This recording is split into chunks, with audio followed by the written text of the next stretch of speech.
সকালে সেই বাচ্চা মেয়েটা দাঁড়িয়ে আছে আর পুরোহিতকে বলছে, কি রে, দিবি না আমায় চাল কলা খেতে? আমার খুব খিদে পেয়েছে, দে না আমায় চাল কলা। সারা জীবন মনে রাখার মতো একটা দৃশ্য। এই আরতির সময় এখানে কিন্তু মায়ের চোখের পলক পড়ে। Hello everyone, welcome to Mukherjees motivation. আচ্ছা, তোমরা কলকাতার জীবন্ত কালী শ্যামসুন্দরীর কথা শুনেছ? মা এখানে জীবন্ত। শুধুমাত্র মায়ের দর্শনেই ভক্তদের সকল মনস্কামনা পূরণ হয়।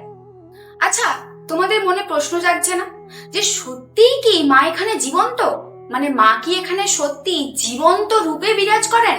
হ্যাঁ, সত্যিই তাই। সত্যি মা এখানে জীবন্ত রূপে বিরাজ করেন। চলো আজ তোমাদের মা শ্যামসুন্দরীর পরতে পরতে লুকিয়ে থাকা রহস্যের কথা তোমাদের সাথে শেয়ার করব। তার আগে তোমাদেরকে বলে দিই, শ্যামসুন্দরীর মন্দির কলকাতার মানিকতলার খুব কাছেই অবস্থিত।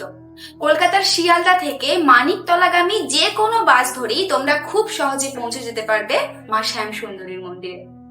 আজ থেকে অনেক বছর আগে মায়ের এক পুরোহিত মায়ের জন্য বাজার করতে গিয়েছিল। এবার তার বাজার করা হয়ে গেছে। বাজার করে সে যখন বাড়ি ফিরছে তখন দেখছে একটা খুব ছোট্ট বাচ্চা মেয়ে সারা গায়ে কালি ঝুলি মেখে সেই পুরোহিতকে এসে বলছে যে আমাকে খুব খিদে পেয়েছে, আমাকে একটা টাকা দাও না গো, কিছু কিনে খাবো।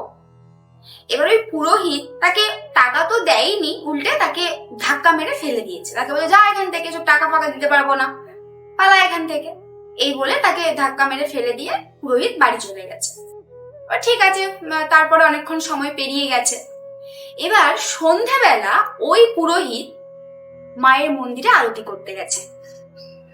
যখন মায়ের মন্দিরে এসে প্রবেশ করেছে তখন তার হঠাৎ করে মনে হলো যে মা যেন মন্দিরে নেই, মা যেন অদৃশ্যমান। তিনি অনুভব করছেন যে মা মন্দিরে নেই। আচ্ছা, এখানে একটা ছোট কথা বলে রাখি, এই মন্দিরে কিন্তু আরতি হয় অন্ধকারে, মানে আরতির সময় এখানে কোনো রকম আলো জ্বালিয়ে রাখা হয় না। তো সেক্ষেত্রে অন্ধকারের মধ্যে তিনি বুঝতে পারছেন না যে মা সত্যি আছেন কি নেই। সন্দেহ হওয়াতে তিনি ওখানে একটা প্রদীপ মন্দিরের কোণাতে জ্বলছিল, সেই প্রদীপটা নিয়ে আস্তে করে মায়ের সামনে তুলে ধরলেন। যেই না তুলে ধরেছেন তিনি দেখতে পেলেন যে সত্যিই মা মন্দিরে নেই, আর মায়ের জায়গায় সকালের সেই বাচ্চা মেয়েটা দাঁড়িয়ে আছে। আর পুরোহিতকে বলছে, কি রে, দিবি না আমায় চাল কলা খেতে? আমার খুব খিদে পেয়েছে, দে না আমায় চাল কলা। এই দৃশ্য দেখে এবং ওই বাচ্চাটার কথা শুনে পুরোহিত সাথে সাথে ভয়ে অজ্ঞান হয়ে পড়ে যায়। এবং সেই সময় থেকেই বলা হয় যে আজও ওই বাচ্চা মেয়েটা এখানে জীবন্ত রূপে দাঁড়িয়ে আছে। তোমরা হয়তো বললে বিশ্বাস করবে না, তোমরা মায়ের মন্দিরে গেলেই বুঝতে পারবে, মনে হবে ছোট্ট একটা বাচ্চা মেয়ে এক মুখ হাসি নিয়ে তোমার দিকে তাকিয়ে আছে। এবং সেই ভুবন ভোলানো হাসি তুমি কোনোভাবেই উপেক্ষা করতে পারবে না। তোমার দেখে মনেই হবে না যে এটা কোনো দেবী বা ঠাকুর বা এরকম কিছু। তোমার মনে হবে যে একটা ছোট্ট বাচ্চা মেয়ে তোমার দিকে এক মুখ হাসি নিয়ে তাকিয়ে আছে। সময় করে একবার ঘুরে আসতে পারো মায়ের মন্দির থেকে। মা কিন্তু কাউকে খালি হাতে ফেরান না।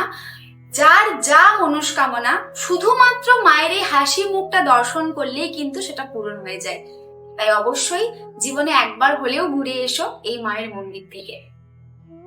এবার বলি, এই যে চালকলার ঘটনাটা, মানে মা চালকলা খেতে চেয়েছিলেন, তখন থেকেই কিন্তু বলা হয় যে মায়ের সব থেকে প্রিয় খাবার হচ্ছে আতপ চাল আর কাঁঠালি কলা।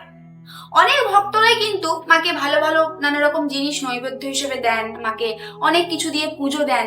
তবে বলা হয় যত খাবারই দেওয়া হোক না কেন, মা সব থেকে বেশি সন্তুষ্ট হন এই আতপ চাল আর কাঁঠালি কলাতে। তবে মা আরো বেশি খুশি হন কিসে জানো? তার সন্তানদের আগমনে। তার সন্তান মানে আমি, তুমি, আমরা সবাই। আমরা যদি মায়ের মন্দিরে যাই, মায়ের মন্দিরে গিয়ে একটু বসি, আমাদের মনের সব কথা মাকে খুলে বলি, মায়ের পুজো দেখি, এতে কিন্তু মা সব থেকে বেশি খুশি হয়। তাতে তুমি আতপ চাল, কাঁঠালি কলা বা অন্য কোনো খাবার বা অন্য কোনো দান সামগ্রী নিয়ে যাও বা না যাও, তাতে কিচ্ছু এসে যায় না।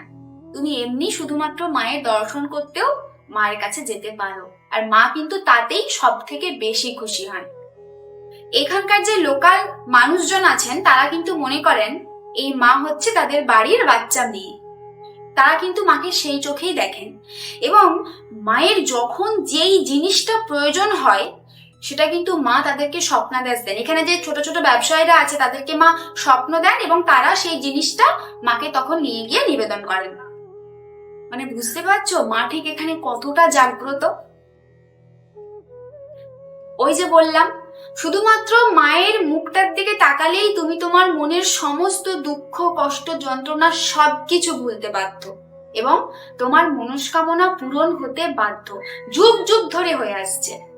বিশ্বাস না হলে একবার নিজে গিয়ে ঘুরে আসতে পারো মায়ের মন্দির থেকে। চলো এবার তোমাদেরকে আরো কিছু অলৌকিক ঘটনার কথা বলি, যেগুলো শুনে কিন্তু সত্যি মানে তোমরা চমকে যাবে। এখানকার পুরোহিতদের কথা অনুযায়ী পুজোর সময় এখানে মা কিন্তু নড়াচড়া করে এবং এটা শুধুমাত্র পুরোহিতদের কথা নয়, এখানে যে সমস্ত ভক্তরা আসেন মায়ের মন্দিরে এটা কিন্তু তাদেরও কথা। বহু ভক্তই কিন্তু এটা দেখেছে যে পুজোর সময় মা নড়াচড়া করছে। দেখো, এটা যদি শুধু পুরোহিতরা বলতো বা দু একজন বলতো তাহলে ব্যাপারটা হয়তো কাকতালীয় বা অন্য কিছু এরকম আমরা ধরে নিতাম, কিন্তু বলতো এটা কি সত্যিই সম্ভব? এত মানুষজন, তারা তো আর নিশ্চয়ই বানিয়ে বানিয়ে মায়ের ব্যাপারে মিথ্যে কথা বলবে না।